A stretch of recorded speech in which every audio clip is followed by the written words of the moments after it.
আসসালামু আলাইকুম। তো সবাই কেমন আছেন? আশা করি সবাই ভালো আছেন। আলহামদুলিল্লাহ আমিও অনেক ভালো আছি। তো আজকে আমি একটা নতুন রেসিপি নিয়ে চলে আসলাম। তো সবাই তো অনেক রকমের পকোড়া খেয়েছো, তো আজকে একটা নতুনভাবে ট্রাই করে দেখো। অনেক টেস্টি হয়, এটা অনেক ক্রিস্পিও হয়। যেটি আমি তৈরি করব মুড়ি আর একটি মাত্র ডিম দিয়ে তৈরি করব খুব সুন্দর একটি ক্রিস্পি পকোড়া। তো চলো দেখে নেওয়া যাক আমি এটা কীভাবে বানাই। তো প্রথমে আমি 3 কাপ মতো মুড়ি নিয়ে নিয়েছি। তারপরে এর মধ্যে আমি দিয়ে দিলাম পেঁয়াজ কুচি আগে থেকে কেটে রাখা। পরে দিয়ে দিলাম একটা মাত্র ডিম ফেটে। তারপরে দিয়ে দিলাম হলুদ গুঁড়ো, দিয়ে দিলাম স্বাদ মতো লবণ, তারপরে স্বাদ মতো মরিচ গুঁড়ো, পরে দিয়ে দিলাম ধনে গুঁড়ো, তারপরে পরিমাণ মতো দিয়ে দিলাম চালের গুঁড়ো, সাদা চালের গুঁড়ো।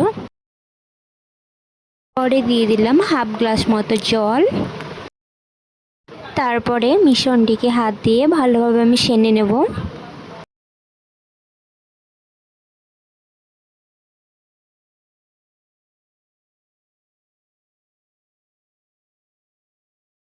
তো আমি মিশ্রণটিকে ভালোভাবে সেনে নিলাম।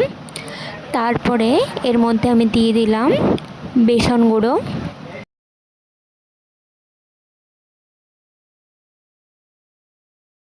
বেসন দিয়েও আমি ভালোভাবে এটা সেনে নিলাম। এবার এটা আমি শেপ করে নেব ভাজার জন্য। তো ভাজার জন্য আমার তৈরি। আপনারা চাইলে আপনাদের ইচ্ছা মতো শেপ করে নিতে পারেন। তো আমি আর এরকমই ভালো লেগেছে, আমি এরকমই করেছি। তো এবার আমি এদিকে ভাজার জন্য তেলটা গ্যাসের উপর চাপিয়ে দিয়েছি। তো তেলটা একটু গরম হয়ে যাক। তো তেলটা অনেক গরম হয়ে এসছে। তো এবার আমি এগুলো ছেড়ে দেবো তেলের মধ্যে। তারপরে আমি এক এক করে সবগুলো ছেড়ে এগুলো আমি ভেজে নেব।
তো ফাইনালি আমার রেসিপিটা তৈরি হয়ে গেল। তো সবাইকে কেমন লেগেছে অবশ্যই কমেন্ট করে জানাবেন।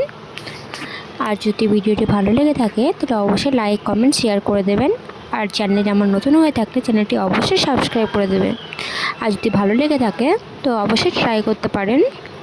তো আমি এইভাবেই মাঝে মাঝে নতুন একটা রেসিপি শেয়ার করব। সবাই ভালো থাকবেন, সুস্থ থাকবেন। আল্লাহ হাফিজ।